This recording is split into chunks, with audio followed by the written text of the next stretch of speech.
शिव जी का एक नाम है करुणेश्वर महादेव। भगवान शंकर का एक नाम है श्री करुणेश्वर महादेव। कहते हैं जब व्यक्ति को कोई राह नहीं सूझती है, कोई मार्ग नहीं मिलता है, कोई राह नहीं मिलती है और व्यक्ति उलझता जाता है, उलझनों में फंसता चले जाता है, तब जल के अंदर थोड़ा सा चंदन का छींटा देकर, एक दाना चावल का शिव को समर्पित कर कर जो वो चंदन का जल शिव को समर्पित करता है करुणेश्वर महादेव के नाम से, कहते हैं 3 से 4 घंटे के अंदर उसको राह मिलना प्रारंभ हो जाती है, वो उलझनों से दूर हो जाती है।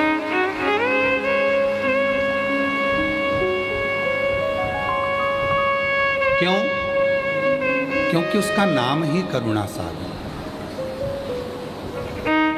करुणा सागर उलझनों से दूर करना, अमृत की वर्षा करना,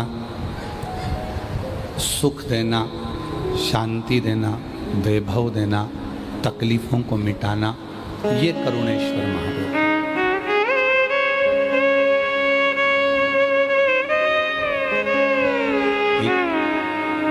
कृपा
करुणेश्वर महादेव का नाम लेकर मात्र चंदन का जल भी हम शिव को समर्पित करते हैं तो वो जल भी अमृत बन जाता है, हमें उलझनों से मुक्त करता है, हमें तकलीफों से मुक्त करता है, हमें कष्टों से मुक्त करता है।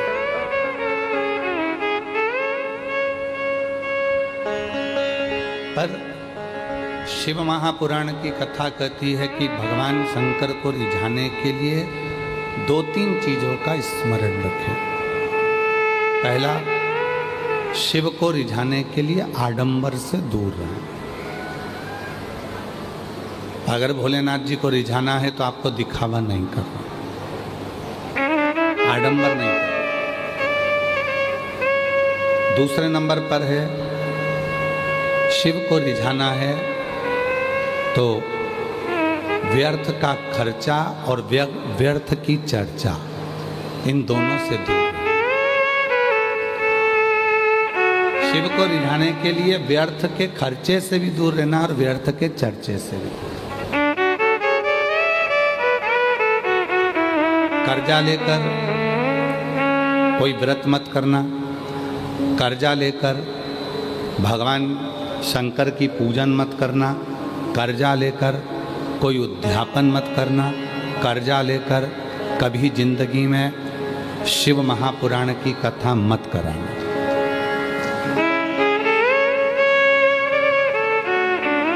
कर्जा लेकर ना तो शिव पुराण की कथा कराइए, ना शिव पूजन करिए, ना साधन। कितना सुंदर कहा है।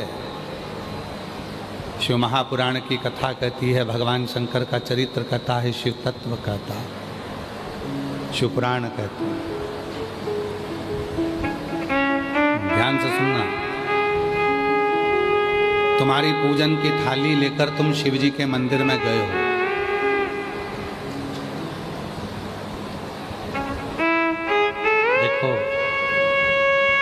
जलवृष्टि बंद थी, रात को भी बंद थी, कथा में चालू हो गई। क्यों? क्योंकि बाबा पूरी पूरी परीक्षा लेता है, तभी तो देता है, तभी तो देगा।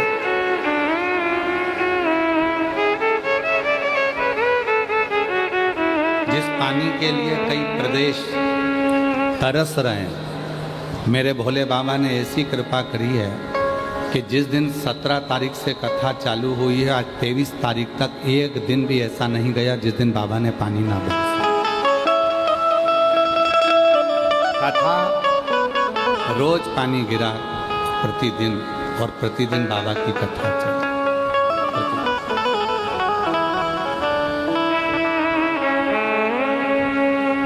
तो भगवान शंकर को रिझाने के लिए 2-3 चीजों का ध्यान रखो।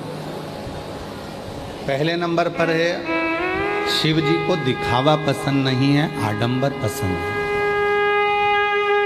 आप शिव जी को कोई दिखावे से प्राप्त नहीं कर सकते।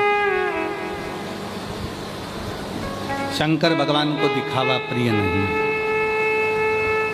और दूसरे नंबर पर है, शिव की पूजन में, शंकर भगवान के व्रत में, शिव की साधना में, शिव के उद्यापन में, या शिव महापुराण के लिए कर्जा लेकर कभी शिव पुराण की कथा मत करवाओ, कभी उद्यापन मत करो, कभी अनुष्ठान मत करो। कर्जा लो।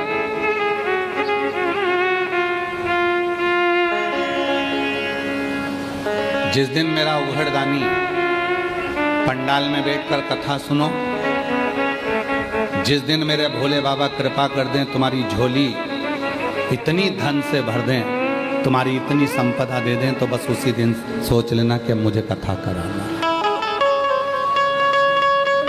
कर्जा लेकर नहीं, भैया देना जरा, मेरे को कथा करा रहा हूं। किसकी कथा करा रहे हो? सीहोर वाले बाबा की कथा। हो देव जरा भाई, 25 लाख रुपए कर्जे में दे दे, मेरे को कथा कराना है। कौन ने बोला कि कर्जा कर कर कथा करो? और कौन बोलता है कि कर्जा लेकर कथा करो? ना। जिस दिन मेरा डमरू वाला, जिसका नाम कुबेरेश्वर महादेव है, जिस दिन वो तुम्हारी झोली कुबेर के भंडारे से भर दे, उस दिन तुम कथा करो।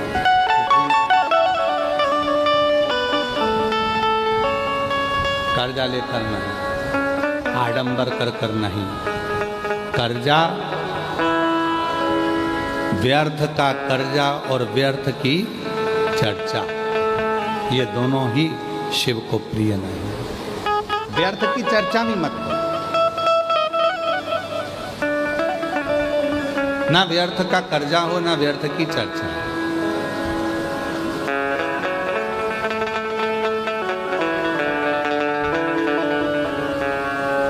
कल दया सिंह जी खड़े हुए थे हमारे अग्रसेन भवन में। हम जब एक व्यक्ति से बात कर रहे थे यजमान वर्ग से, तो दया सिंह जी भी खड़े हुए थे। तो दया जी, हमने उनसे, वो बोले कि हम कथा कराएं, आप सबसे मिलना। हमने कहा, ना तो हमें व्यर्थ की चर्चा करना आती है और ना हमें व्यर्थ की बात करना आती है। हम जितनी देर मिलेंगे दया जी, और आप भी जितनी बार कथा लेने आए, हमने एक ही बात कहा, कथा हम भिलाई को दें चाहे कहीं पर भी दें, पर शर्त एक ही है, हम किसी से मिलेंगे नहीं। आप कथा सुनो, भजन करो, कीर्तन करो, मंत्र जाप करो और अपना स्मरण करो। और मैं साधुता देता हूँ दया सिंह जी आपको कि आप कभी, ये तीसरी कथा है, आपने ना तो ये कहा कि मेरे भाई से मिलो, मेरी बहू से मिलो, या मेरी ये भतीजी से मिलो, भतीजे से मिलो, या मेरे रिश्तेदार से मिलो। हम आपको इसके लिए धन्यवाद देते हैं कि ये होना चाहिए। साधु सीहोर वाला बाबा,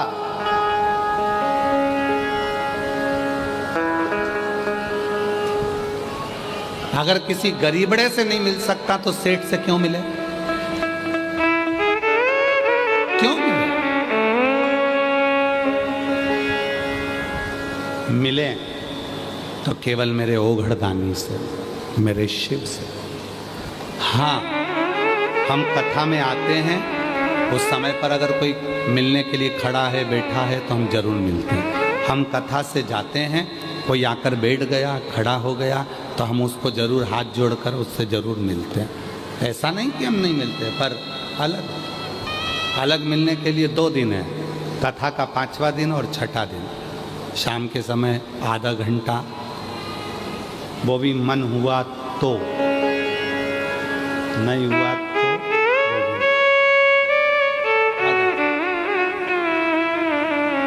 कई लोग कहते हैं गुरुजी हमारे वो महाराज जी आते हैं, ये महाराज जी आते हैं, वो बाबा जी तो ऐसे हैं कि रात को बैठे 8 बजे से तो मिले 11, 12, 1 बजे तक, फिर सुबह से मिल लो, शाम से मिल लो। नहीं, हम आपसे कहते हैं सियोर वाले से मिलने की ललकता मत रखना, डमरू वाले से मिलने की ललकता रखना। शिव से सियोर वाला बाबा तो आपके जैसा है। आप भी 1 लोटा जल चढ़ाते हो, हम भी चढ़ाते हैं, आप भी भजन करते हो, हम भी भजन करते हैं, आप भी भोजन करते हो, हम भी भोजन करते हैं। और निवेदन है, जिनको भगवान बनने का शौक हो उनको भगवान बनाओ। हमें इंसान है और हमें इंसान रहने दो। हमें इंसान है और हमें इंसान, हमें भजन करने दो, अपना स्मरण करने दो, भक्ति करो।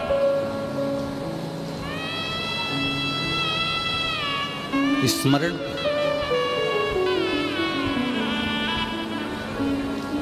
व्यासपीठ से एक बात कही थी, शरीर में अगर रोग आ जाए, बीमारी आ जाए, तो सबसे पहले अपने नजदीक के डॉक्टर के पास जाओ। हम डॉक्टर को शिव मानते हैं, शंकर मानते हैं। वो डॉक्टर अगर आपको कह दे कि ये रोग है, ये बीमारी है, इसके लिए दवाई खाना है, आप दवाई खाना प्रारंभ करो और शिव जी को 1 लोटा जल चढ़ाना प्रारंभ करो, तो दवाया और दुआ जब दोनों साथ चलेगी तो तुम्हारा रोग जल्दी समाप्त हो जाएगा।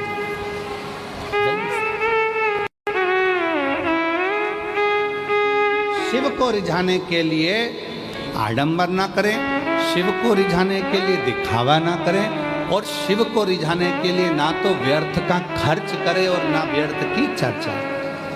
ना खर्चा करना है ना चर्चा करना। और उठाओ, 30 साल हो गए शिव महापुराण की कथा को बाँचते बाँचते। इन 30 साल के अंदर इस व्यासपीठ से कभी तुमसे कहा हो कि बाजार से ये सामान खरीद के लाना और शिव जी को ये चढ़ाना, तो आज तक इस व्यासपीठ ने कभी नहीं कहा कि इतना रुपया खर्च करना तब तुम शिव की पूजन करना। इस व्यासपीठ ने तो जो भी उपाय बताए वो दुर्बा के, कनेर के फूल के, बेलपत्री के, घर में कोई सामान है काली मिर्च उसका, गेहूं का दाना घर में है तो उसका, चावल का दाना घर में है तो उसका।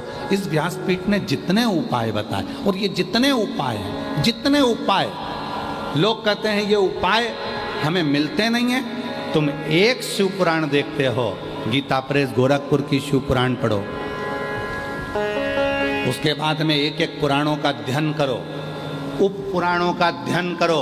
लिंग पुराण है तो लिंग पुराण भी उप पुराण का अध्ययन करो, शिव पुराण है तो शिव पुराण की उप पुराण का अध्ययन करो, श्रीमद् भागवत पुराण है तो उसकी उप पुराण का अध्ययन करो।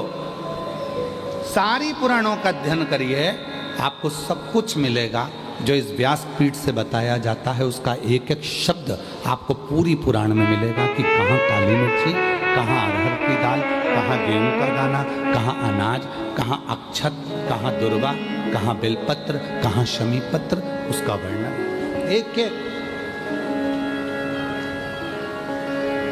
बस तरीका, और वो तरीका जरूर हम बताते हैं कि बेलपत्र को किस दिशा में बैठकर चलाना है, दुर्वा को कैसे चढ़ाना है, ये तरीका, और तरीका होना जरूरी है। डॉक्टर के यहाँ जाते हो, डॉक्टर ने सारी दवाइयाँ दे दी और कह दिया सब खा जाना सुबह से। बोलता है डॉक्टर, जम के बोलो जरा, नहीं। डॉक्टर क्या बोलेगा, ये दवाई सुबह खाली पेट की है, भोजन के पहले खाना, ये दवाई सुबह उठते समय ले लेना, एसिडिटी की है। ये दवाई दूध से लेना, ये दवाई कुनकुने पानी से लेना, ये दवाई रात को सोने के टाइम की एक ही लेना है, सुबह मत खा लेना। डॉक्टर ने दवाइयाँ दी, सबका तरीका बताया कि कौन सी दवाई कब और कैसे लेना है। उसी तरह शिव महापुराण भी अपना तरीका बताती है कि बेलपत्र चढ़ाते तो तुम्हारी जिंदगी निकल गई, जल चढ़ाते तो तुम्हारी जिंदगी निकल गई, पर शिव पुराण सुनने वालों ने चढ़ाने का तरीका सीख लिया, और जब चढ़ाने का तरीका सीखा तो शिव जी ने झोली भरना चालू किया। जल पहले भी चढ़ाते थे, शिव मंदिर पहले भी जाते थे, शिवरात्रि पहले भी करते थे, सावन पहले भी आता था, शिवरात्रि पहले भी आती थी, पर अब सावन के महत्व को तुम जान गए, अब सोमवार के महत्व को तुम जान गए, अब शिवरात्रि के महत्व को तुम जान गए, पूजन का तरीका तुम जान गए कि गेहूं चढ़ाने से संतान की वृद्धि होती है। कनेर का पुष्प अगर अशोक सुंदरी वाली जगह पर चढ़ाया जाता है तो बच्चे जिद नहीं करते। वही कनेर का पुष्प जब जलाधारी पर, जो पार्वती जी की जगह पर चढ़ाया जाता है, तो नारी के उदर में अगर कोई तकलीफ हो जाती है, बच्चेदानी में कोई तकलीफ हो जाती है, तो वो समाप्त हो जाती है। वही कनेर का पुष्प जब शिवलिंग पर चढ़ाया जाता है तो रोग से मुक्त होता है। ऐसे कनेर के पुष्प को चढ़ाने का तरीका शिवपुराण ने बता दिया, दुर्वा चढ़ाने का तरीका शिवपुराण ने बता दिया कि गणेश भगवान शंकर का जहाँ से जल बहता है उसका राइट स्थान जो होता है पानी बहने वाली जगह, वहाँ दुर्वा को 7 दुर्वा जब हम शिव को समर्पित करते हैं, शंकर भगवान को समर्पित करते हैं, तो चाहे 32 वर्ष की उम्र हो गई हो, चाहे 42 वर्ष की उम्र हो गई हो, शादी जरूर होती है। तो ये तरीका शिव पुराण ने बताया, जिसको आप लोगों ने स्वीकार किया। पूर्व की सारी कथाओं में केवल तरीके बताए, कैसे रिचा, कैसे।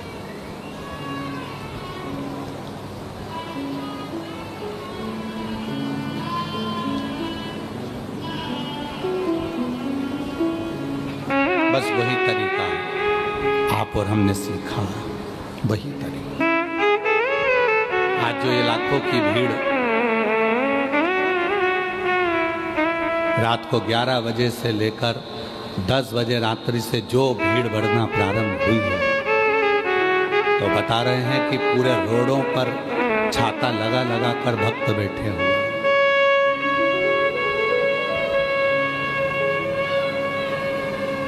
पूरे रोडों पर। और आप में से कई माताएं भाई बहन ऐसे हैं जो भिलाई के होने के बाद भी पहले आकर बैठकर जगह को संभाल रहे हैं। कोई रात को 3 बजे आ गया, कोई 2 बजे आ गया, कोई 11 बजे आ गया, कोई 10 बजे आ गया।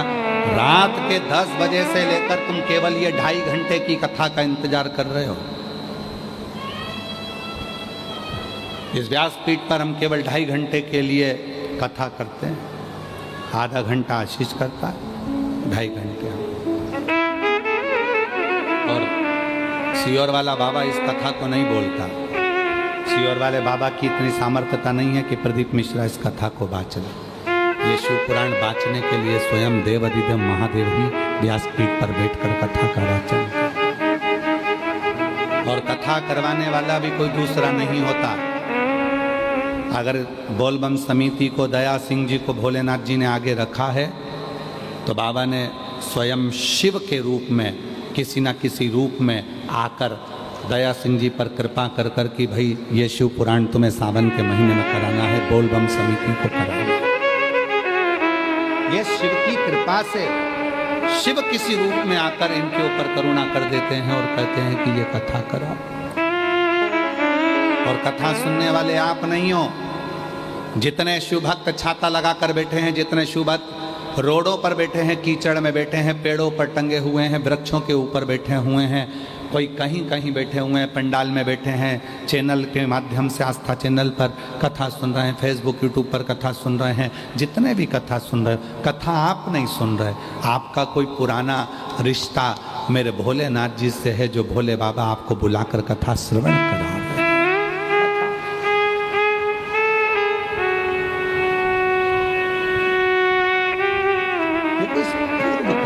आज का नहीं, कोई पिछले जन्म में मुझे बाबा तेरा साथ मिला।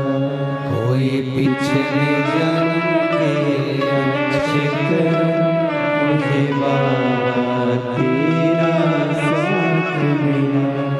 जहाँ सारी दुनिया झुकती है, जहाँ सारी दुनिया झुकती है, मुझे वो अली दरबार मिला, दरबार मिला। कोई पिछले जन्म के अच्छे कर्म मुझे बाबा तेरा साथ मिला। कोई पूर्व के जन्म का सुख हो। एक कथा कह दें, अगर आप लोग श्रवण करेंगे और अपने जीवन में उतारे तो एक बड़ी सुंदर कथा। लोग कहते हैं सीहोर वाला बाबा या ये बाबा या वो बाबा। बाबा नहीं, ये व्यासपीठ करती है, शिव करता है, इंसान नहीं। एक गांव में एक सेठ जी रहते थे, पन्नालाल सेठ। क्या नाम था? जम के बोलो। पन्नालाल सेठ। निकलते थे तो लोग उनको नमस्कार करते थे, प्रणाम करते थे। पन्नालाल सेठ जी प्रणाम, नमस्कार, नमन, नमस्ते पूछते करते। कोई सलाम करता, कोई नमन करता, कोई नमस्कार करता, कोई प्रणाम करता। पन्नालाल सेठ मुंडी हिला देते, नीचे मुख कर कर बोलते मैं बोल दूंगा। फिर कोई मिला तो पन्नालाल सेठ से कहा प्रणाम, नमस्कार, सलाम। पन्नालाल सेठ बोलते धीरे से मैं बोल दूंगा। फिर किसी ने प्रणाम करा तो उन्होंने फिर कहा मैं बोल दूंगा। फिर किसी ने प्रणाम करा तो फिर कह दिया मैं बोल दूंगा, घर जाकर मैं बोल दूंगा। मुनीम एक दिन साथ चल रहा था और मुनीम ने कहा सेठ जी एक बात समझ में नहीं आती, कोई तुमको सलाम करता है, प्रणाम करता है, नमस्कार करता है और तुम सिर झुकाकर मुस्कुराकर धीरे से बोल देते हो मैं घर जाकर बोल दूंगा। तुम घर पर किसको बोलोगे? सेठ जी ने कहा चल मैं बताता हूं मैं किसको बोलूं। सेठ जी पन्नालाल जी गए, तिजोरी खोली और लक्ष्मी जी से कहा आज मैं रास्ते में से जा रहा था तो वो सलाम कह रहा था, वो प्रणाम कह रहा था, वो नमस्कार कह रहा था। मुनीम ने पूछा तुम घर पर आकर लक्ष्मी जी से पैसे से कहते हो कि वो तुम्हें प्रणाम कर रहा था? हाँ। मुनीम ने पूछा ये क्यों? पन्नालाल सेठ कहने लगे जब मैं गरीब था, जब मेरे पास कुछ नहीं था, कोई मुझे सलाम नहीं करता था, ये सब सलाम पैसे को करा जा रहा है, ये सारा प्रणाम कुर्सी को करा जा रहा है, ये सारा प्रणाम धन को करा जा रहा है, ये सारा प्रणाम लक्ष्मी को करा जा रहा है। लक्ष्मी नहीं होगी तो कोई प्रणाम नहीं करता, कोई सलाम नहीं करता, और लक्ष्मी है तो सब प्रणाम करता।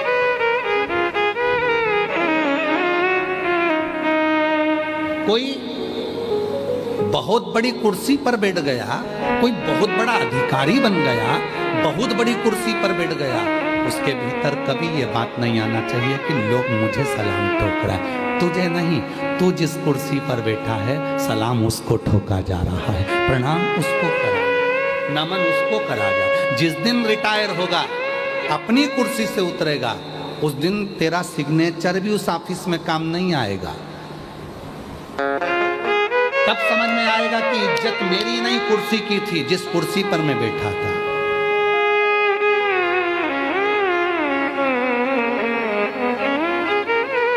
कुर्सी की इज्जत नहीं है, इज्जत तुम्हारी नहीं, इज्जत उस कुर्सी की है जिस कुर्सी पर तुम बैठे हो, जिस कुर्सी पर तुम्हें बिठाया। पन्नालाल सेठ कहते हैं मुनीम से जब मेरे पास धन नहीं था तो लोग मुझे पन्नू पन्नू कहते थे। हे पन्नू इधर आ, हे पन्नू उधर आ। और जैसे ही मेरे पास धन बढ़ा तो लोग सलाम भी ठोकते हैं, प्रणाम भी करते हैं, नमस्कार भी करते हैं। ये प्रणाम इसीलिए पन्नालाल सेठ कहते हैं धीरे से सिर झुकाकर मैं घर जाके बोल दूंगा, मैं घर जाकर बोल दूंगा। मेरी जीजियों, बस ये स्वभाव तुम्हारे अंदर जिस दिन आ जाएगा, समझ लेना कि दुनिया के सबसे बड़े संत, साधु, सन्यासी, तपस्वी और एक श्रेष्ठ व्यक्ति आप बन गए कि लोग हमें नहीं, हमारे वैभव को, हमारी कुर्सी को, हमारे पद को, हमारी प्रतिष्ठा को, हमारे धन को, हमारी दौलत को नमन करते हैं।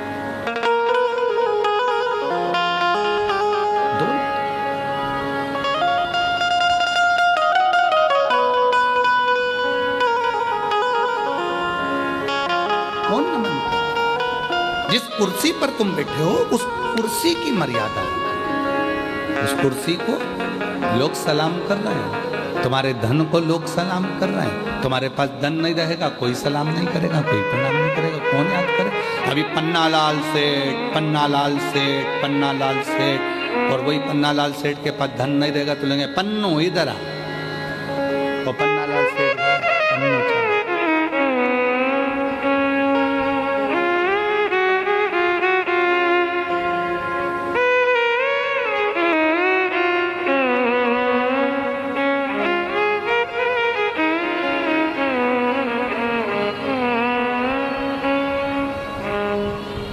कभी कभी इस कथा को कहते कहते हमको एक गाने की एक लाइन याद आ जाती है, मत कर इतना गुरूर, मत कर इतना गुरूर, इस सूरत पर ना जाने ये सूरत कब ढल जाती है।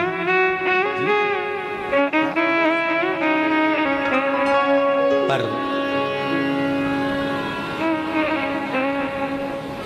बोलबम समिति, जिस समिति का बच्चा बच्चा, जिस समिति का एक एक व्यक्ति, जिस व्यक्ति का एक एक समिति का कार्यकर्ता आए हुए भक्तों को अपना घर समझता, आए हुए भक्तों को अपना परिवार समझता और सेवा में।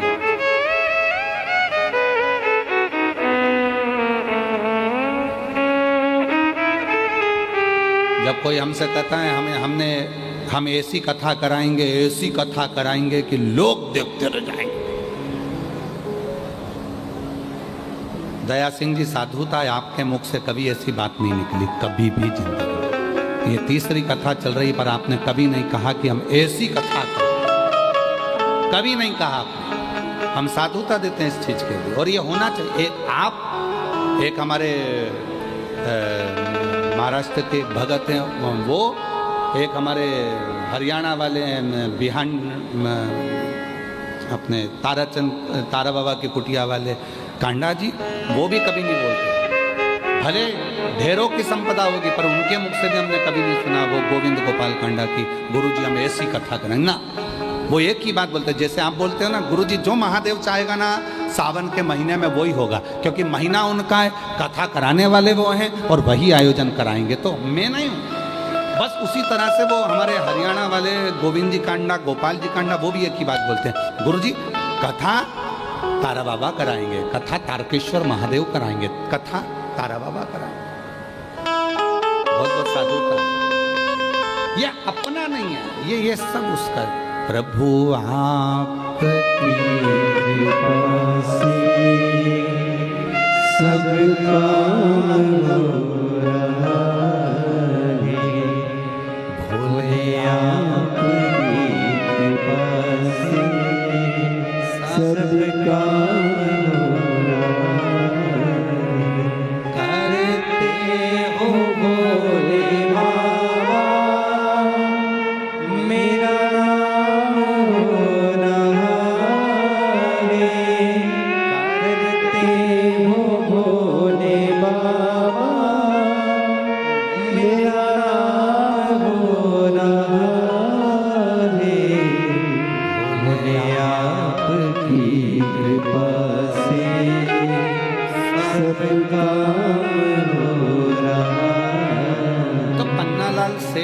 घर जाते समय लक्ष्मी से कहते हैं कि लोगों ने तुम्हें सलाम कहा, लोगों ने तुम्हें प्रणाम कहा, लोगों ने तुम्हें नमस्कार कहा। मुनीम कहते आप पैसे को जाकर के, हाँ क्योंकि सम्मान इसका हो रहा है। तो जितने भी बहुत ऊंचे ऊंचे पद पर बैठने वाले, चाहे अधिकारी हो, चाहे राजनेता, सत्ताधारी, वैभवपति, कोई भी हो, वो अपनी कुर्सी को जाकर कहो कि ये सलाम तुम्हें करा गया है, ये प्रणाम तुम्हें करा गया है, ये नमस्कार तुम्हें करा गया है। जिस कुर्सी पर मैं बैठा हूँ, जिस पद पर मैं बैठा हूँ, ये प्रणाम उसका है। कोई दूसरा बैठेगा तो उसका प्रणाम होगा, कोई तीसरा बैठेगा उसका प्रणाम होगा, कोई चौथा बैठेगा उसका। और निवेदन है, बस यही बात हमने कथा की अपने अंदर उतार कर रखी है कि कोई हमें अगर नमस्कार भी करता, पहले तो हम उससे पाँव भी नहीं छुआते।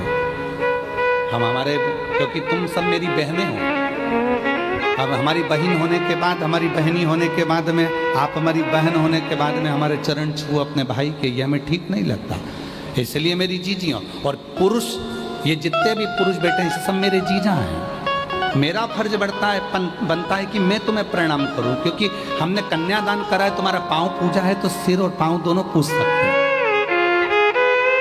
हम तुमको नमस्कार, मेरी बहनें मुझे चरण ना छुएं, मेरे जीजा मेरे चरण ना छुएं, कोई चरण ना छुएं, क्योंकि तुम मेरी बेटियां, मेरी बहनें, मेरी जीजियां, मेरी माँ हो। और हम आपसे चरण छुआएंगे तो हम तो नरक में चले जाएंगे। आप अपने भाई को नरक जाता देखोगे क्या? तो आज से नियम ले लो कि सियोर वाले बाबा के कभी चरण नहीं छूएंगे। दूर से प्रणाम करो, नमस्कार करो, बहन भाई हैं, आपस में आप आए, मिले, श्री शिवाय नमस्तुभ्यम हो, हम आपके हाथ जोड़े, नमन करें, प्रणाम करें, पर चरण नहीं छूए।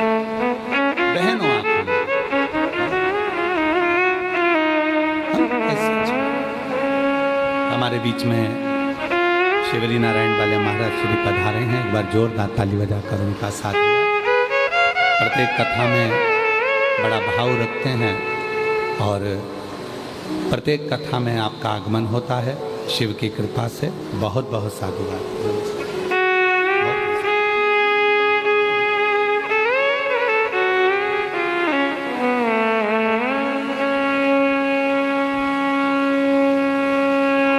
प्रणाम करो मेरे शिव को, प्रणाम करो मेरे भोलेनाथ को, और प्रणाम करो अपने घर के बुजुर्गों को, प्रणाम करो अपने पति को, प्रणाम करो अपने घर के वृद्धों को।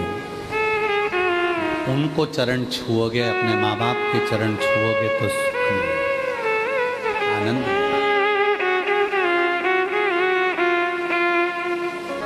जिस प्रदोष की कावड़ पूरा सीहोर, मध्य प्रदेश सीहोर में लोग जिस कावड़ का दर्शन करने के लिए आते हैं, मात्र कावड़ के वो 2 लोटों का दर्शन करने के लिए, उस छड़ी का दर्शन करने के लिए लोग कावड़ भरने के लिए कुबेरेश्वर धाम पहुंचते हैं। अभी 25, आज 23 से, कल का दिन बीच में, परसों लोग कावड़ भरने सुबह 9 बजे माँ सीवन के तट से कुबेरेश्वर धाम तक आएंगे, केवल उस कलश का दर्शन करने के लिए और जल भरने के लिए, क्योंकि प्रदोष की कावड़ सीहोर की जो भराती है उसको कामना कावड़ कहा जाता है।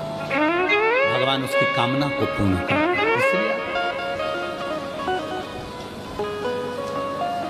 प्रदोष का दिन था, कावड़ का जल भरने के लिए मय दानव आ गया, और मय दानव ने जैसे ही कुएं के अंदर से जल निकाल रहा था, मय दानव के मस्तक का पसीना उस मेंढक पर पड़ गया। मेंढक पर पड़ते से ही उस कन्या ने अवतार ले लिया। कन्या ने अवतार लिया, वो रोने लगी, तो मय दानव के कोई बच्चे नहीं थे, उसने उस कन्या को निकाल लिया, अपनी बेटी के रूप में रखा, और उसका नाम मंदोदरी हो गया, जिसका विवाह लंकापति रावण से हुआ। उसका नाम मंदोदरी हो गया। वो मंदोदरी, मय दानव की पुत्री उस मंदोदरी, आप देखो पूरे चरित्र को उठाकर देखिएगा, पूरी रामचरितमानस को उठाकर देखिएगा, पूरी रामचरितमानस को उठाकर देखिए। मंदोदरी हमेशा अपने पति को समझाती रही, हमेशा अपने पति ज्ञान देती रही, लंकापति रावण को समझाती रही, मंदोदरी उपदेश देती रही, समझाती रही। पूरी रामायण को उठाकर देखिए, रावण को हर पल समझाती थी मंदोदरी, क्योंकि मंदोदरी को मालूम है मैं कौन हूं। कौन? कौन?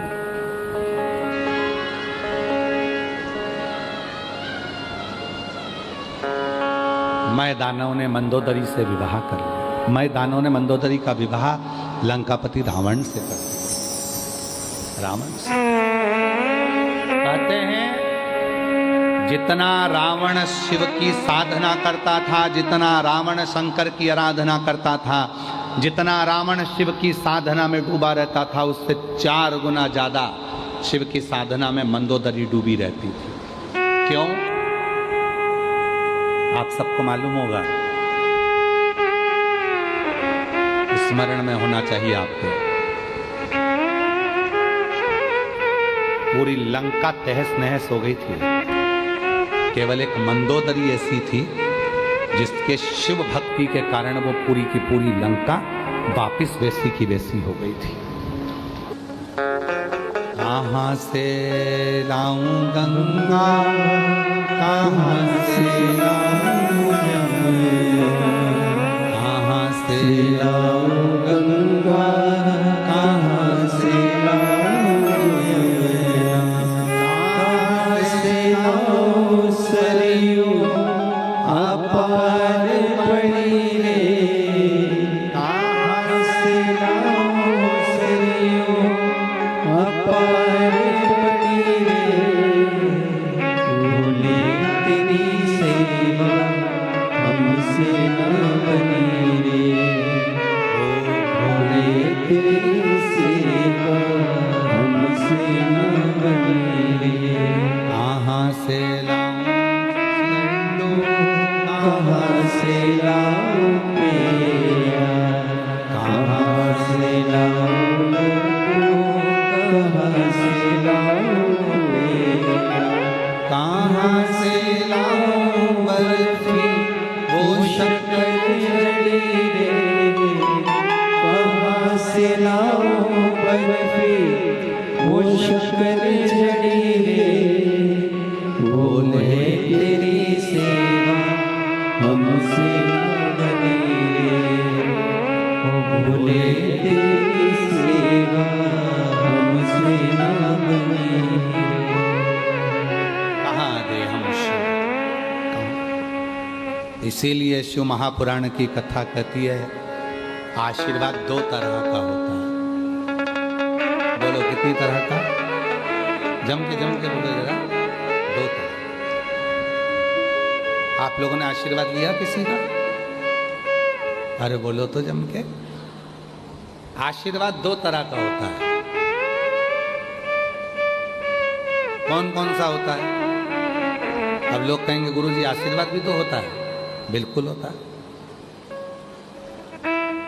जितने आस्था चैनल पर सुन रहे हो, जितने फेसबुक यूट्यूब पर सुन रहे हो, जितने सोशल मीडिया पर सुन रहे हो, जितने ये पवित्र शिव महापुराण के प्रांगण में जयंती स्टेडियम भिलाई में बैठकर कथा सुन रहे हो, जानते हो आशीर्वाद 2 तरह का होता है। एक आशीर्वाद चरण छूकर लिया जाता है। क्या छूकर लिया जाता है? चरण छू।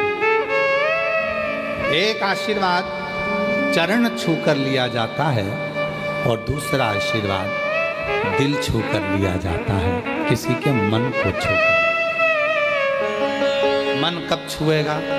चरण छूना सरल है और चरण छूकर आशीर्वाद लेना सरल है, पर दिल छूकर कोई की तुमने हेल्प कर दी, किसी को कोई सहयोग कर दिया, किसी का कोई कष्ट मिटा दिया, किसी को कोई तकलीफ थी, तुमने उसका साथ दे दिया। जो आशीर्वाद मन से मिलेगा वो तुम्हारी पूरी जिंदगी को तार देगा,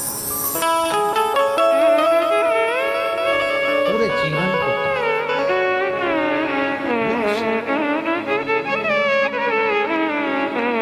छुओ, कभी अपने हृदय को छुओ। माता पिता के चरण छूने से ज्यादा जरूरी है माता पिता के हृदय को छूना, उनके दिल की बात को जानना। माँ दवाई के लिए तरस रही है, पापा कह रहे हैं कि मुझे ये चाहिए, और तुम चरण छूकर आशीर्वाद तो ले रहे हो पर दिल नहीं छू पा रहे। एक भाई आस लेकर खड़ा हुआ है, वो तुम्हारे चरण छू रहा है, तुम आशीर्वाद भी दे रहे हो, पर उस भाई ने मन में सोचा है कि आज मेरा बड़ा भैया, उसके पास बहुत कुछ है तो मुझे थोड़ी सी हेल्प कर देगा। उसका दिल हमने परसों की कथा में कहा था, अगर घर में बेटी नहीं है और कन्यादान करना चाहते हो तो अपने आसपास में कोई बेटी हो तो उसको शिक्षा अध्ययन कराओ, उसको पढ़ाओ, कन्यादान का फल मिले।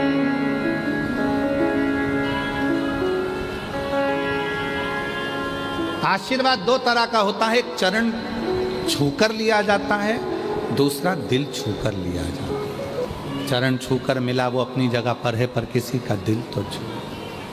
पराया दर्द जो अपनाए उसे इंसान कहते हैं, किसी के काम जो आए उसे इंसान कहते हैं। ये भारत की संस्कृति का, स्वयं खा लेना सुकृति है, छुड़ा कर खा लेना विकृति है, और बांट कर खाना ये मेरे भारत देश की संस्कृति है। ये मेरे भारत देश की संस्कृति है। जो मिला वो दिया, जो मिला। आप सब कौशल प्रदेश के हो, माँ कौशल्या जी की भूमि से हो, माँ कौशल्या जी के जन्मस्थली से हो। आप सब जानते होंगे कि जब माँ जानकी जी विवाह कर कर आई थी, कौशल्या जी ने एक फल दशरथ जी को दिया।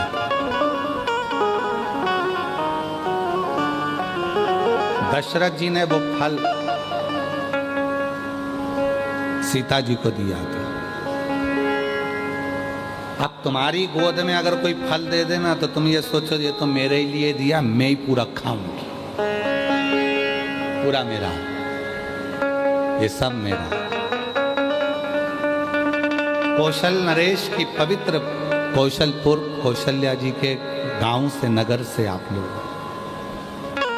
कौशल प्रदेश से आप लोग। कौशल्या जी ने एक फल दिया दशरथ जी को, दशरथ जी ने वो फल सीता जी की गोद में डाल दिया, और दशरथ जी ने कहा, सीता, जानकी, हमारे घर की मर्यादाओं को दर्शाना, बहू के श्रेष्ठ कर्म को दर्शाना। फल लिया मां जानकी जी ने, गई। घर में जितने सदस्य थे उतने उस फल के टुकड़े करे दशरथ जी के हाथ में लाकर दे दिए। दशरथ जी ने पूछा, क्या है ये फल जो आपने दिया था? फल? दशरथ जी ने आशीर्वाद दिया, बहू, आज मुझे अच्छा लगा। इसी को भारत देश की संस्कृति कहते हैं, जो बांट कर खाना। जो फल तुमको दिया था वो फल तुमने बांट कर सबको देने का प्रयास करा, ये श्रेष्ठ है।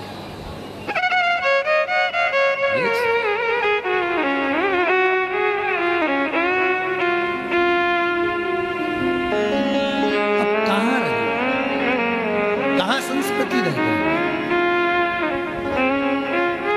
नींद का भी अपना एक दौर है, नींद का अपना एक दौर है।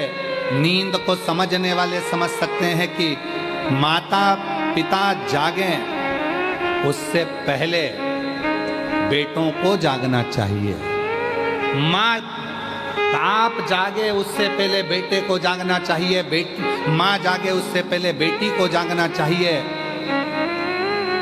गुरु जागे उससे पहले शिष्य को जागना चाहिए।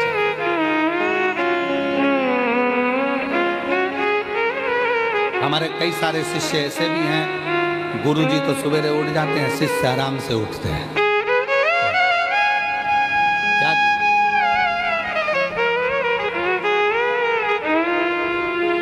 गुरु जागे उससे पहले शिष्य को जागना चाहिए, बाप जागे उससे पहले बेटे को जागना चाहिए, माँ जागे उससे पहले बेटी को जागना चाहिए, और सास ससुर जागे उससे पहले बहू को जागना चाहिए। पर अब नियम दूसरा हो गया, बेटा सोता है बाप जागता है, बेटी सोती है माँ जागती है, शिष्य सोते हैं गुरु जागता है, और बहू सोती है सास ससुर।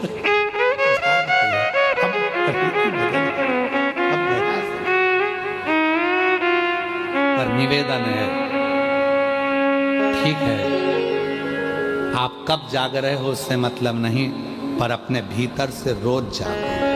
अपने काम, आसक्ति, तृष्णा, लोभ, वासना, इनसे थोड़ा जागो, थोड़ा। और नहीं चाहिए दिल दुखाना किसी का, नहीं चाहिए दिल दुखाना किसी का। सदा नारायण सदा नारायण जमाना किसी का नहीं चाहिए दिल दुखाना किसी का, नहीं चाहिए दिल दुखाना किसी का।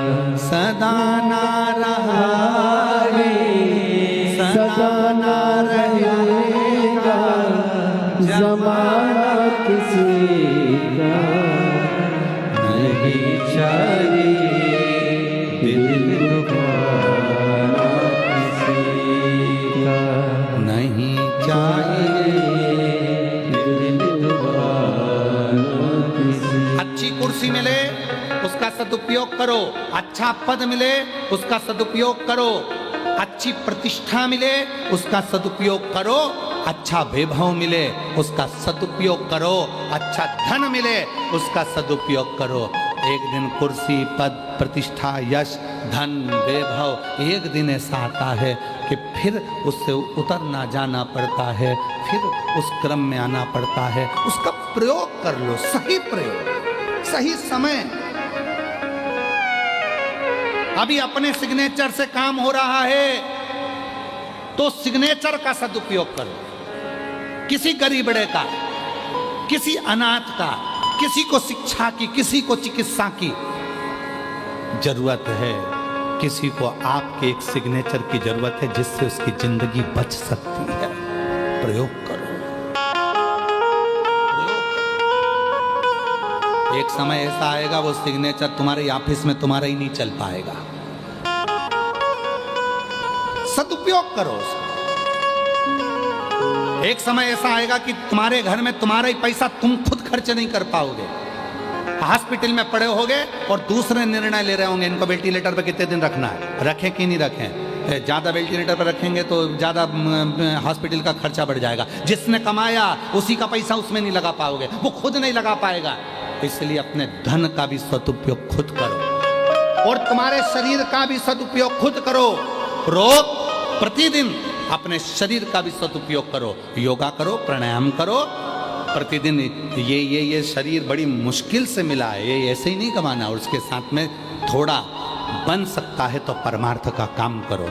अपने को भगवान ने अच्छी शिक्षा दी है, 4-5 बच्चों को इकट्ठा करो अपने मोहल्ले के, उन बच्चों को शिक्षा अध्ययन कराओ, पढ़ाना सिखाओ। किसी को चिकित्सा की जरूरत है, कोई ले जाने वाला हॉस्पिटल नहीं है, हाथ पकड़कर उसको हॉस्पिटल लेकर जाओ। और फिर निवेदन करेंगे, तुम्हारा बुखार आएगा तो कोई भी हाथ पकड़ लेगा, चक्कर आएगा तो कोई भी हाथ पकड़ लेगा, पर जब समय का बुरा चक्कर आता है तो कोई हाथ पकड़ने वाला नहीं मिलता है। इसलिए उसका सदुपयोग करो, समय का सदुपयोग करो, शरीर का सदुपयोग करो, वैभव का सदुपयोग करो, धन का सदुपयोग करो। पर कई कई लोग तो ऐसे हैं कि अपने भूमि का भी सदुपयोग नहीं कर पाते। कई लोग कथा सुनने वाले अगर किसी की दुकान के सामने जाकर बैठ जाएं, किसी के ओटले पर जाकर बैठ जाएं, कोई कथा सुनने वाला किसी के ओटले पर जाकर बैठ जाए तो लोग नाराज हो जाते हैं, मेरे ओटले पर बैठा है, दूसरे दिन बुलाएगा पानी डाल देगा, यहाँ कोई बैठेगा ही नहीं। ओटले पर नहीं बैठने देते तो विचार करिएगा, जो ओटले पर बैठने नहीं दिए हैं वही एक दिन मर के भूत प्रेत बन जाते हैं और उनका फिर ओटला बन जाता है। महाराज जी कहते थे इनका ओटला बना तो बड़े प्रेत है, जीवात्माएं घूम रही है, क्योंकि किसी को बैठने नहीं दी, कभी किसी को पानी नहीं दिया, कभी किसी को भोजन नहीं दिया, उसका ओटला बन गया। तुम जाना रोड के किनारे पे बहुत सारे ओटले बने दिखेंगे जिसपे ओटलों पर लोग धूप बत्ती लगा रहे होंगे। ओटले में इन्होंने कभी जिंदगी में किसी को बैठने नहीं दिया तो इनका ओटला बन गया।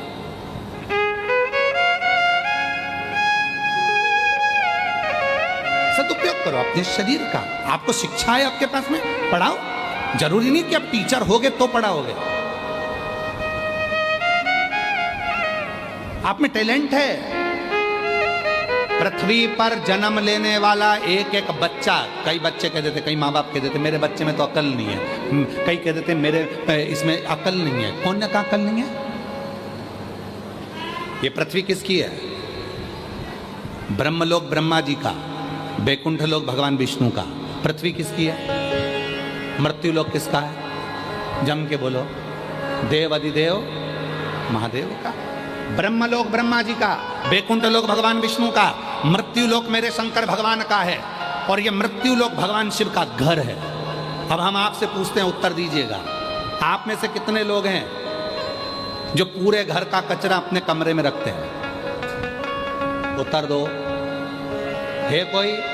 पूरे घर का कचरा जो अपने कमरे में रखता है, पूरे घर का टाला कबाड़ा जो अपने घर में कमरे में रखता है। कमरे में तुम अच्छी क्वालिटी चीज रखते हो, अच्छी सीनरी, अच्छा गुलदस्ता, अच्छा बेडरूम, अच्छी बेडशीट, अच्छा सामान, अच्छा पंखा, सब तुम अपने कमरे में रखते हो। तो ये पूरा जो कमरा है, ये पूरी पृथ्वी है, ये मेरे भोलेनाथ का घर है। जब शंकर जी का घर है तो शंकर जी कचरे को अपने यहाँ रखेंगे क्या? पृथ्वी पर जो भी जन्म लेता है सब टैलेंटवान होते हैं, क्योंकि शिव के घर में रह रहा है। बस अपने भीतर के उस टैलेंट को निखारो। जो लड़का कहता है, लड़कियां कहती है हम कभी नीट क्लियर कर सकते हैं, हम सीए बन सकते, क्यों नहीं? किसने कहा नहीं बन सकते? हमसे लोग कहते हैं कि तुम्हारी बुद्धि नहीं है। अरे बहुत है, जितनी है उतनी कम नहीं है। पढ़ो, रात दिन एक करो, खूब पढ़ाई करो, खूब पढ़ाई करो, कौन मना कर? मिलेगा। और नहीं चाहिए किसी का सदा ना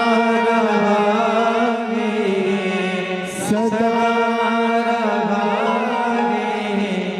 जमाना किसी का नहीं चाहिए, दिल दुखाना किसी का नहीं चाहिए, दिल दुखाना किसी।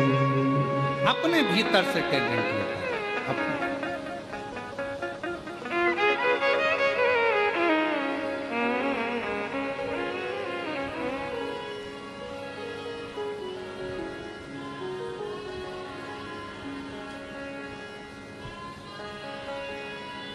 किसी ने बहुत अच्छी बात कही है, जिंदगी में इतने धोखे खाए हैं, जिंदगी में इतने धोखे खाए हैं, अब तो शहद भी उसी से खरीदता हूं जिसका मुंह सूजा हुआ होता है। मालूम तो पड़े कि मधुमक्खी का शहद लेकर आया है, अब तो शहद भी उसी से खरीदता हूं जिसका मुंह सूजा हुआ होता है। दिखता है कि शहद असली है, काटा है 2-4 जगह, काटा है। मेरे शिव कथा कहती है, इसलिए शंकर की कथा कहती है। शुक्राण करे भगवान देवाधिदेव महादेव का चरित्र का महाराज शंकर जी का पवित्र चरित्र का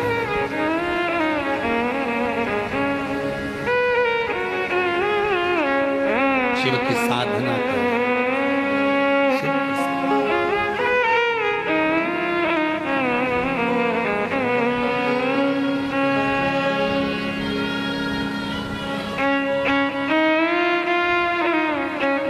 भगवान शिव की साधना, भगवान शंकर का भाव। श्री शिवाय नमस्तुभ्यं, श्री शिवाय नमस्तुभ्यं, श्री शिवाय नमस्तुभ्यं, श्री शिवाय नमस्तुभ्यं। मंदोदरी शिव की साधना कर कर अपने पूरे लंका को वापस बचा लेती है। मंदोदरी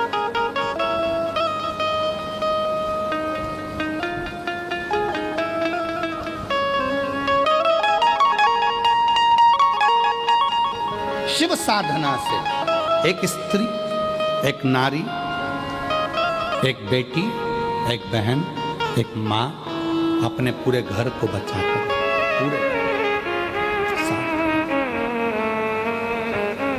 पूरे घर।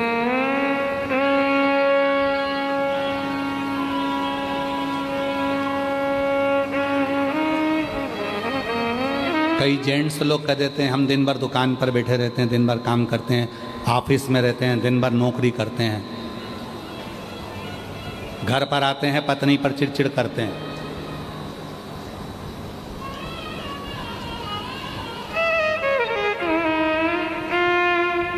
तुम वहां काम करते हो तो वो भी घर पर काम करती हो, वो भी करती।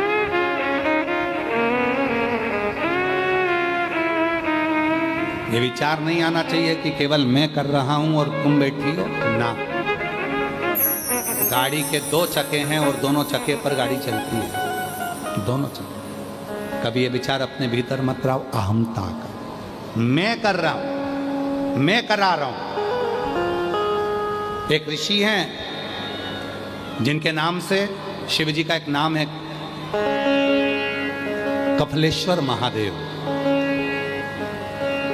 ऋषि का नाम है कफलक ऋषि। बाबा जी, ऋषि का नाम कफलक ऋषि। उत्तराखंड की भूमि पर कफलक ऋषि तप करते थे। उनकी 3 धर्म पत्नियां थी। लोग कहते हैं 3 पत्नी का भाव बताया, पर ये 3 पत्नियों का भाव था श्रद्धा, विश्वास और समर्पण। लोग कहते हैं पत्नी थी, पर शास्त्र कहता है पत्नी में श्रद्धा थी, विश्वास था और समर्पण था। ये पत्नियां नहीं, समर्पण।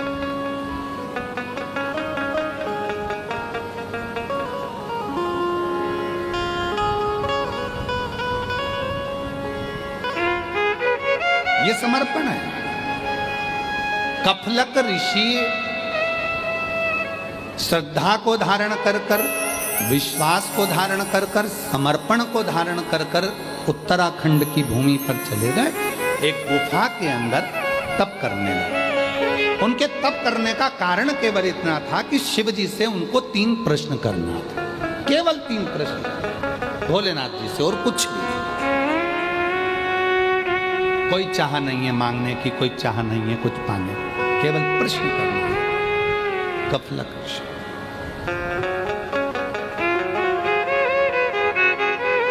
तू आजा भोला जोगिया, शिव से केवल और तप करते प्राप्त करना है शिव को। शिव से कुछ प्रश्न है, केवल वही करना है और कुछ नहीं करना। मुझे कुछ चाहिए भी, कुछ नहीं चाहिए, केवल शिव से प्रश्न करना और कुछ। और जीवन में बहुत सुंदर प्रसंग है महाराज, अगर मौका लगे अपने जीवन काल में अगर जब मौका लगे और कभी ऐसा योग बन जाए कि विश्वनाथ भगवान शिव ओघड़दानी, त्रिकालदर्शी, कैलाशी, अविनाशी भगवान शंकर तुम्हारे सामने आ जाए तो उससे मांगना कुछ मत मांगना, बस इतना जरूर कहना कि आने में इतनी देर क्यों कर दी, क्यों इतनी देर,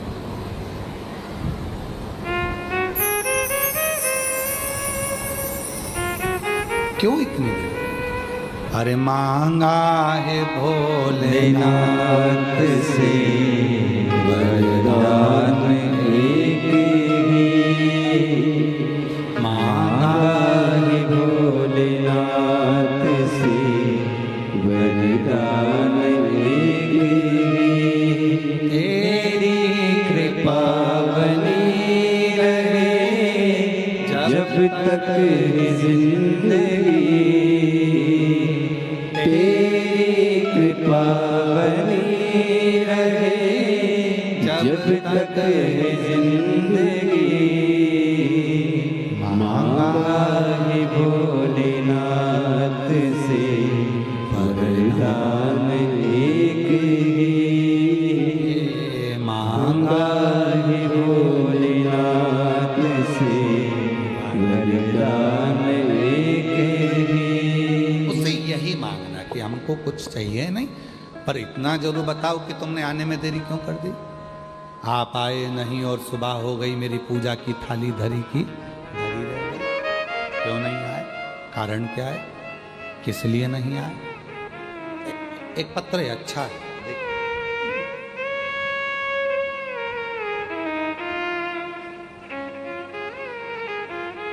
जब हम मिले उससे कहा जाए, अच्छा पत्र। मेरा नाम बबीता साहू है, कहीं बैठी हो तो हाथ हिला सकती हैं। ग्राम केरा, जिला जांजगीर चांपा, छत्तीसगढ़ की रहने वाली है। कहीं बैठी हो तो हाथ हिला सकती हैं। मेरा नाम बबीता साहू है, ग्राम केरा, जिला जांजगीर चांपा, छत्तीसगढ़ की रहने वाली है। गुरुजी, एक लोटे जल और पशुपति व्रत की महिमा का मैं क्या वर्णन करूं। मेरा पति 15 साल से शराब पी रहे थे। गुरुजी, हम लोग बहुत परेशान रहते थे। तब मेरी सहेली ने आपकी कथा और पशुपति व्रत के बारे में बताया। हमारे बीच में तप कर रहे हैं, साधना कर रहे हैं, और उत्तराखंड की भूमि पर जब कपलक ऋषि तप कर रहे थे, केवल शिव की भक्ति, शिव की साधना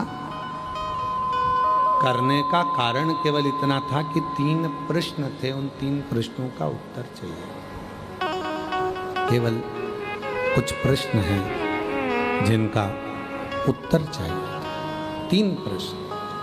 भगवान देवाधिदेव महादेव से प्रार्थना करें, और आपसे भी निवेदन है, भगवान शिव से जब मिले तो पूछना कि क्यों इतना देर कर दी। आप आए नहीं और सुबह हो गई, मेरी पूजा की थाली धरी की धरी गई। कारण, किस कारण से, क्यों नहीं आए। कपलक ऋषि के सामने, कपलक ऋषि के सामने, कपलक ऋषि के सामने, कपलक ऋषि के सम्मुख में भगवान शिव प्रगटे। और आपको अभी कहा था, समर्पण, विश्वास और श्रद्धा, ये 3। अभी माननीय मुख्यमंत्री जी कह रहे थे कि दीदी श्रीमती कौशल्या देव सहाय जी प्रत्येक कथा में आती हैं। हम कहें कि इनका भाव, समर्पण शिव में बहुत है। ये भगवान शिव की ही अविरल भक्ति है। एक बार जोरदार ताली बजाएं श्रीमती कौशल्या देवी सहाय जी के लिए। समर्पण है। पार्थिव शिवलिंग का निर्माण हो, और हमने पहले भी कहा आदिवासी वनवासी क्षेत्र की जितनी भी बेटियां हैं, आदिवासी वनवासी क्षेत्र की जितनी भी बेटियां, उनको शिक्षा के क्षेत्र में कैसे आगे बढ़ना चाहिए, उसके लिए श्रीमती कौशल्या देवी सहाय जी सहायक बनकर आगे बढ़ते हैं। बहुत साधु। और मैं तो माननीय मुख्यमंत्री जी को भी साधुवाद दूंगा, जो आज हमारा केंद्र और पूरी ये छत्तीसगढ़ की पूरे आनंदमय सरकार मिलकर आज पूरे छत्तीसगढ़ को नक्सल मुक्त करा रही है, उसके लिए साधुता देते हैं। बहुत बहुत साधु। जहां पहले लोग वन में जाने में डरते थे, जहां वन क्षेत्र से निकलने में भय होता था, आज पूरा नक्सल क्षेत्र भगवान शिव की साधना में और कहीं ना कहीं अच्छे कर्म में लगा हुआ। मैं पुनः पुनः छत्तीसगढ़ शासन को इसके लिए साधुता दूं। साधुता। शिव कथा कह रही है, भगवान शंकर का चरित्र कह रहा है, शिव पुराण कह रही है। कफलक ऋषि भगवान शिव की साधना करते हैं। साधना में क्या चाहिए? अभी आपको कथा में कहा था कि व्यर्थ का खर्चा और व्यर्थ की चर्चा, ये दोनों ही हमें बर्बाद कर देते। शिव पूजन में ना तो तुम कभी कर्जा लो, शिव पूजन में ना तुम कभी किसी से धन लो। शिव पूजन में यहां तक शिव पुराण की कथा कहती है कि शिव के मंदिर में दर्शन करने जाना, भगवान शंकर के मंदिर में अगर पहुंचना, और यदि तुम्हारे पास में कोई धन भी नहीं है तो पड़ोसन से मांगकर या रिश्तेदार से मांगकर 1 रुपया भी समर्पित मत करना। क्यों? अपने बाप के सामने, अपने पिता के सामने हम दूसरे से हाथ फैलाकर यदि मांग कर शिव को देते हैं तो शिव को अच्छा नहीं लगता कि मेरे होते हुए तो दूसरे से मांग रहा। मांगो शिव से, शंकर से। और मांगा है भोलेनाथ से वरदान एक,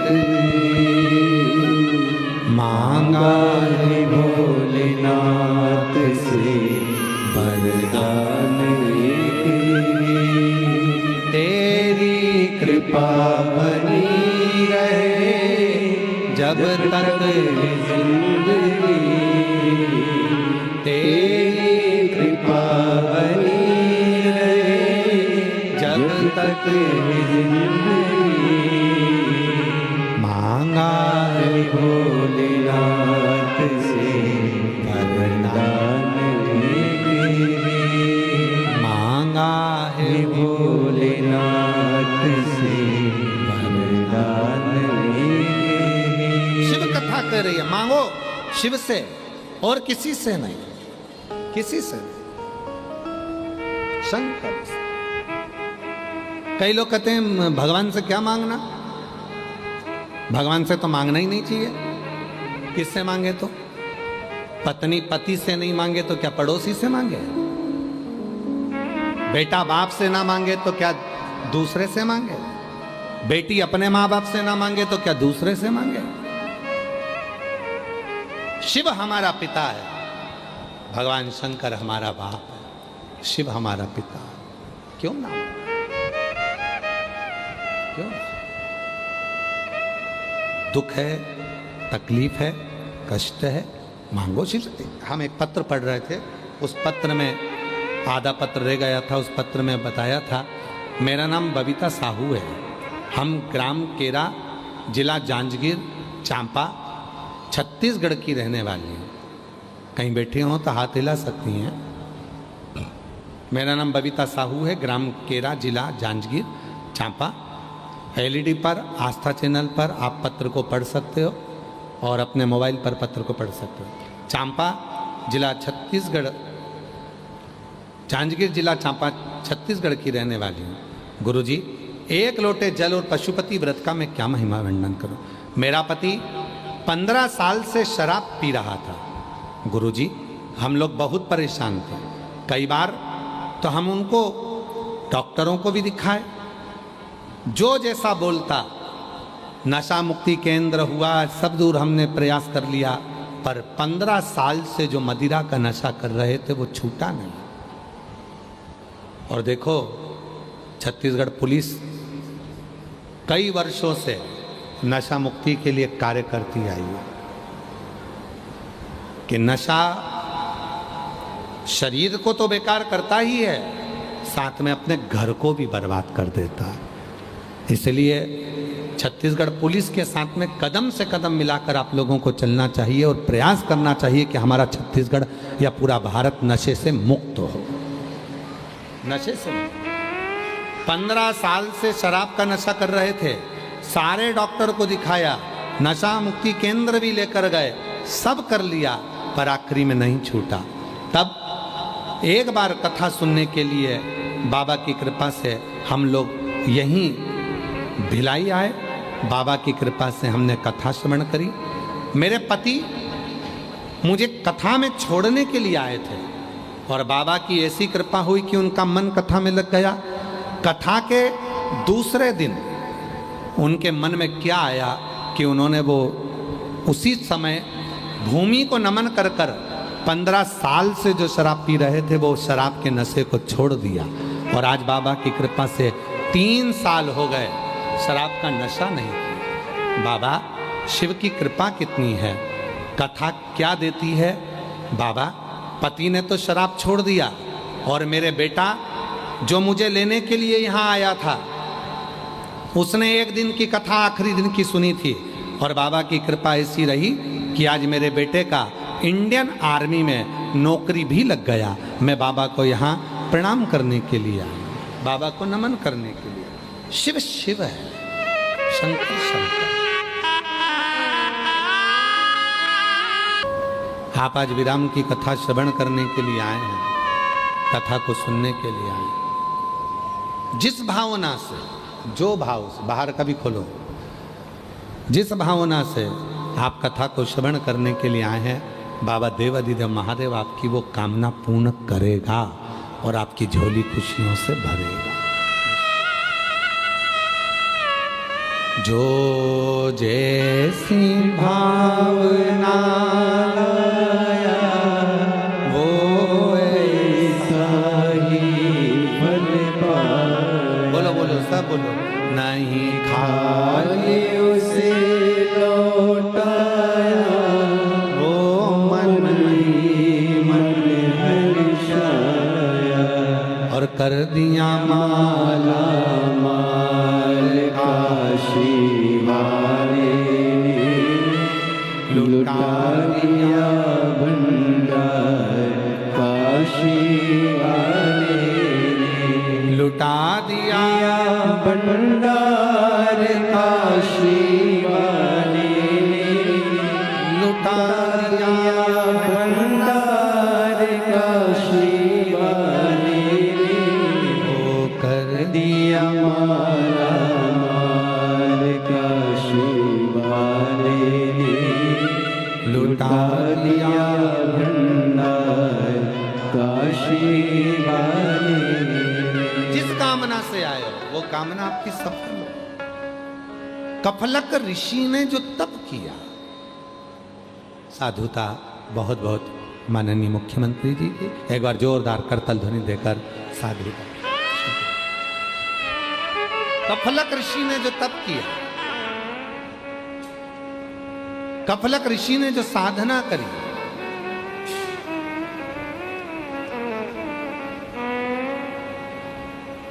जो तप साधना करी, जो साधना, कफलक ऋषि, शिव प्रकट हो, भगवान ओघरदानी, भगवान शंकर त्रिकालदर्शी, कैलाशी, अविनाशी, भगवान शंकर प्रकट, शिव प्रकट हुए। भगवान शंकर प्रकट हुए, शिव जी प्रकट हुए। पूछा, मेरे तप करने का कारण क्या है, क्यों किया है? कफलक बाबा से भगवान शिव पूछ रहे हैं,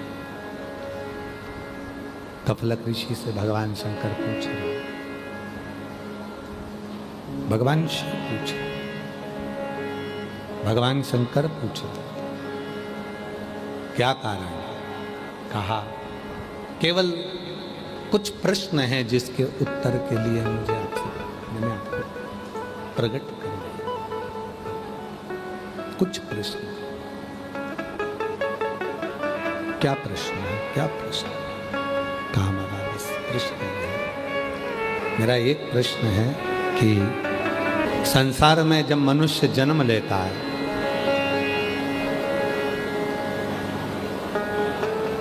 वो अपना कर्म करता है और कर्म करने के बाद जब वो प्राण त्याग कर, प्राण छोड़कर जब वो जाता है, कहते हैं 94 तरह के नरक मिलते हैं जिनको वो भोगता हुआ जाता है। कोई एक नरक में नहीं पड़ता, 94 तरह के नरकों को वो भोगता भोगता जा रहा है। संसार के मानव को एक भी नरक ना भोगना पड़े, उसके लिए वो क्या करे? शंभु शंभु, उसको एक भी नरक ना भोगना पड़े, उसके लिए वो क्या करे? शास्त्र कहता है कि वो 94 नरक को भोगता है। शास्त्र कहता है कि वो 94 नरकों को भोग रहा होता है, 94 तरह के नरक भोग रहा होता है। वो मनुष्य, वो जीव जब प्राण छोड़कर जाए, प्राण छूटे जब वो प्राण छोड़कर जाए तो उसको एक भी नरक ना भोगना पड़े, उसको एक भी नरक ना भोगना पड़े। क्या करा जाए?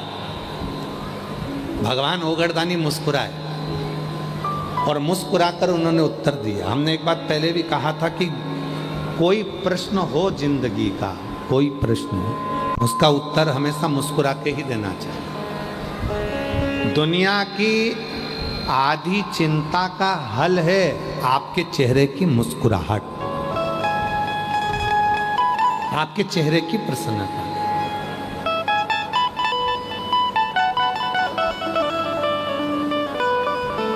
जीव जब प्राण छोड़ता है 94 तरह के नरकों को भोगता है और 94 तरह के नरक को भोगने के बाद फिर जीव 94 तरह के नरक को भोगने के बाद में फिर वो जीव जाता है। उस जीव को 94 तरह के नरक भोगना ही नहीं पड़े, उसके लिए क्या करा जाए?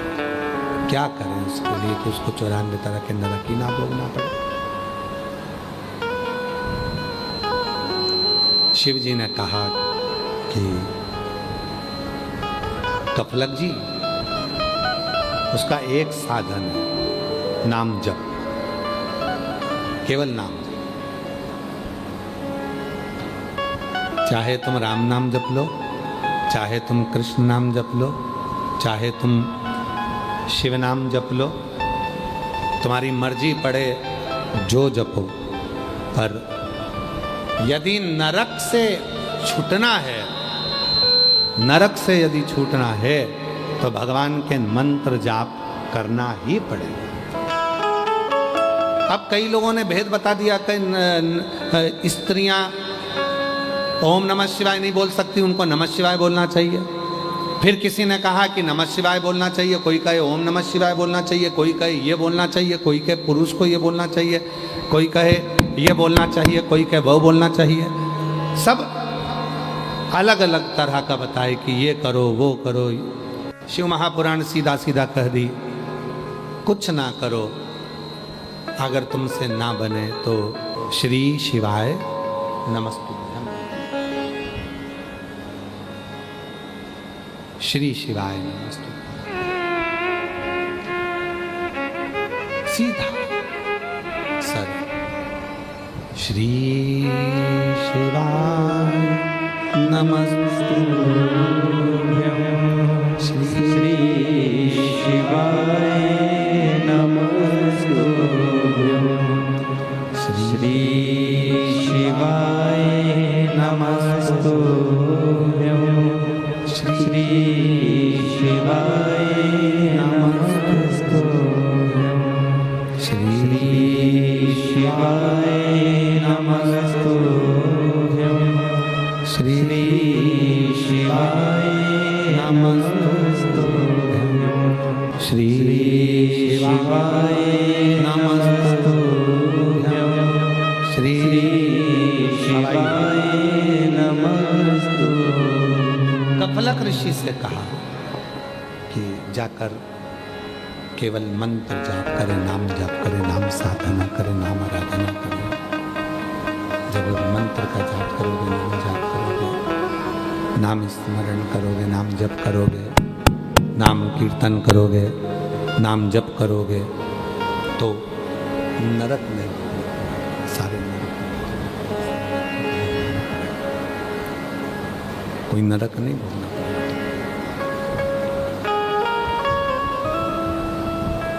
नरकों से मुक्त हो जाएगा, नरक से मुक्त हो जाएगा,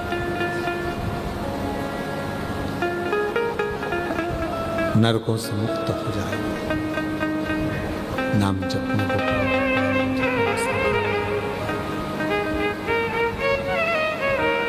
करो, करो नाम जप।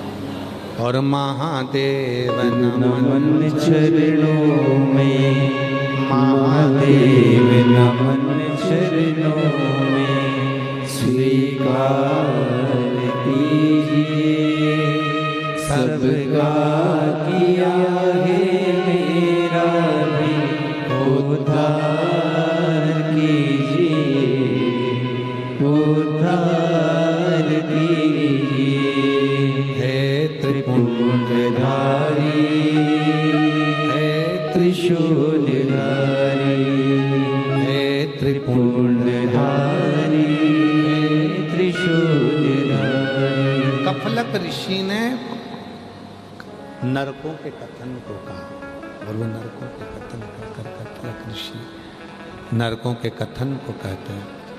मंत्र जाप, नाम जाप की महत्वता बताई गई कि नाम जाप करने पर, मंत्र जाप करने पर, नाम जप करने पर सारे नरकों से छूटा जा सकता है, सारे नरकों से जाया जा सकता है, मुक्त हुआ जा सकता है। फिर कहा कि मेरा एक प्रश्न और है। क्या? तो कहा मेरा दूसरा प्रश्न, मेरा दूसरा प्रश्न है, दूसरा प्रश्न कि हम पुनरपि जननम पुनरपि मरणम, फिर जन्म फिर मरण, फिर जन्म फिर मरण, इधर आओ, इधर इधर आओ, फिर जन्म फिर मरण, फिर जन्म फिर मरण, बार बार जन्म, बार बार मृत्यु से हम पुनरपि जननम पुनरपि मरणम की इस प्रपंच से कैसे छूटे, कैसे छूटे?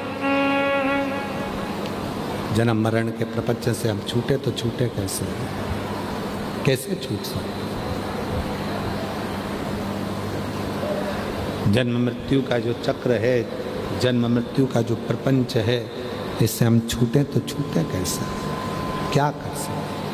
कहा शिव कह रहे हैं जिस मनुष्य को जन्म और मृत्यु के जो चक्र है उससे अगर मुक्त होना है,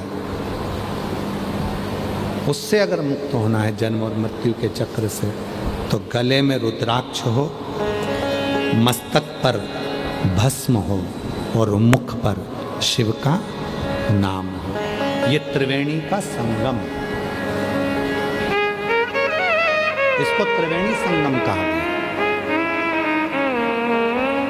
मस्तक का त्रिपुंड भस्म का, गले में रुद्राक्ष हो और मुख पर शिव का नाम, इसको त्रिवेणी संगम कहते हैं। त्रिवेणी के स्नान से, त्रिवेणी के स्नान से हम जन्म और मृत्यु के प्रपंच से छूट जाते हैं। उसी तरह मस्तक पर जब भस्म लगी हो, गले में जब रुद्राक्ष पड़ा हो और मुख में शिव का नाम हो, तो ये त्रिवेणी का जब संगम होता है तो मनुष्य जन्म और मृत्यु के प्रपंच से छूट जाता है।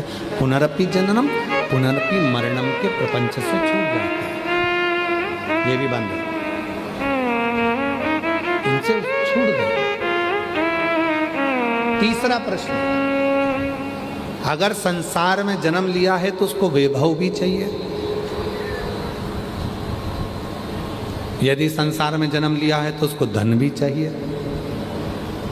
दौलत भी चाहिए।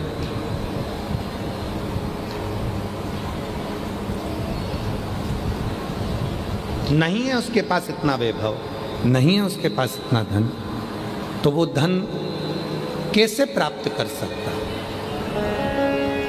बाबा जी, जगत गुरु शंकराचार्य जी ने कनक धारा स्तोत्र का पाठ बताया था लक्ष्मी के। जगत गुरु शंकराचार्य जी ने अपनी भाषा में उसका वर्णन किया और वो स्वयं शिव का दिया हुआ, शंकर का दिया। इसलिए जगत गुरु शंकराचार्य जी ने कनक धारा स्तोत्र का स्मरण करा। कहा, जब मनुष्य धन विहीन होता है, वैभव विहीन होता है, उसके पास में संपदा नहीं होती है, और अगर वो मेरे ही शिव नाम से, कुबेरेश्वर नाम से, शिव नाम से, कुबेर भंडारी के नाम से लाल चंदन का लेपन कर कर जब वो जल समर्पित करना प्रारंभ करता है तो निश्चित है उसके घर में वैभव की वृद्धि होना प्रारंभ। लक्ष्मी, एक पत्र अच्छा है, पत्र अच्छा है, देखिए।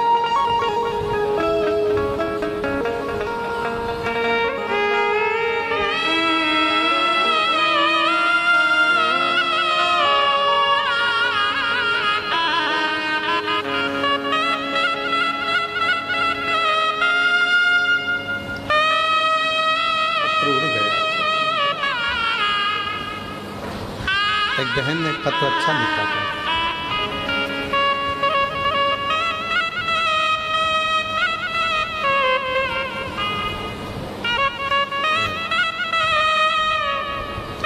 देखिए, मेरा नाम उमेश्वरी सिन्हा, पति प्रहलाद सिन्हा, नगर पंचायत नरहरपुर जिला कांकेर छत्तीसगढ़ की निवासी हूँ। मेरा मोबाइल नंबर ये है। भोलेनाथ जी की महिमा का अपार है। पिछले साल सीहोर कुबेरेश्वर धाम गए थे, वहाँ रुद्राक्ष महोत्सव में चले रहे।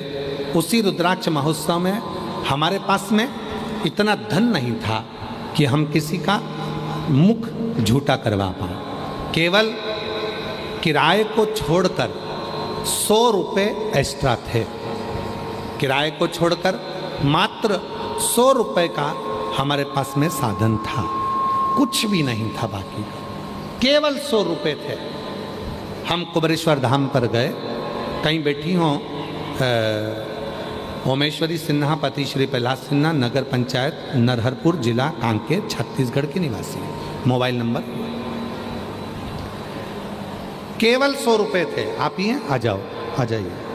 केवल 100 रुपये। क्या करते? किराए को छोड़कर 100 रुपये ज़्यादा थे। मन में आया अगर रास्ते में कहीं और कुछ चीज़ की ज़रूरत पड़ गई तो 100 रुपये ही हैं, करे क्या। फिर भी पति ने कहा कि एक काम कर, तू तो सीहोर वाला बाबा कहता है कि कथा में अगर किसी का मुख झूठा कराया है तो उसका फल जरूर मिलता है। तू एक काम कर, 100 रुपये का पानी का पाउच ले ले। हमने 100 रुपये का पानी का पाउच लिया और पानी का पाउच लेकर, पानी की बोतल लेकर हमने लोगों को पानी 100 रुपये का पिला दिया। बाबा, इतनी तकलीफ की जिंदगी चल रही थी, कुछ नहीं था। एक जमीन थी जिसका केस 15 सालों से चल रहा था। 15 सालों से जमीन का केस चल रहा था, पर वो भी नहीं सुधर पा रहा था। 100 रुपये का पानी का पाउच हमने कुबेरेश्वर धाम सीहोर में कंकर शंकर की भूमि पर, बाबा की भूमि पर जाकर कथा में पिला दिया। आ गए, किराया था। धाम से ही हमने कुछ भोजन लिया, साथ में लेकर आ गए। घर आए, हमें नहीं मालूम था कि बाबा वो 100 रुपए के पाउच का क्या करता है। 15 सालों से जो केस चल रहा था, आने के 15 दिन भी नहीं लगे और निर्णय आ गया, वो ज़मीन हमारी हो गई। बाबा, वो ज़मीन थोड़ी सी थी, 15 लाख रुपए में वो ज़मीन बिकी।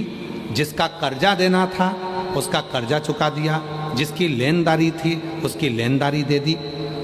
बाद में विचार करा ये थोड़े से जो रुपए बचे हैं इससे क्या करा जाए। तो पत्नी ने कहा कि 100 रुपए का पानी पिलाकर आए हो, एक काम करते हैं, बाबा के नाम से पानी का ही काम चालू करते हैं। और बाबा की ऐसी कृपा करी गुरुदेव, थोड़ा सा पानी का काम चालू करा था और धीरे धीरे करते करते आज बाबा की कृपा से पानी की फैक्ट्री डल गई। और बाबा की कृपा ऐसी हो गई, वो 100 रुपये ने ऐसी कृपा कर दी कि पानी की फैक्ट्री डल गई। और बाबा की कृपा से हमारी पानी की बोतल निकलने लगी, जिसका मैं फ़ोटो भी लगा रही हूँ। बाबा की कृपा से पानी की बोतल निकलने लगी, पानी की फैक्ट्री डल गई। और बाबा की कृपा से शिव गंगा मिनरल वाटर के नाम से आज बाबा की कृपा से हमारी बोतल की फैक्ट्री।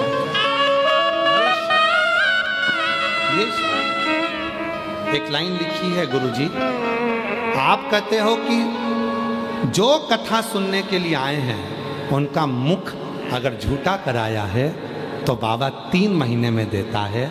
हमको तो हमारे बाबा ने 15 दिन में दे दिया था गुरुदेव, 15 दिन। शिव कृपा।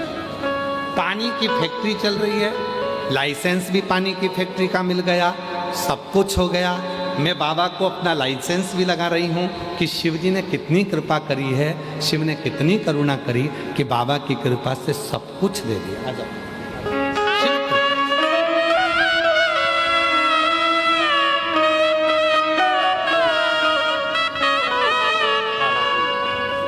किस्मत वालों, भाई कर रहे हैं, बहन कर रही हैं। हमने तो सोचा ही नहीं था कि पानी दिया और पानी ही बाबा ने खुलवा दिया। ये शिव की उदाहरण। किस्मत वालों को मिलता है भोले तेरा दरबार। किस्मत वालों को मिलता है भोले तेरा दरबार। सच्ची सरकार तुम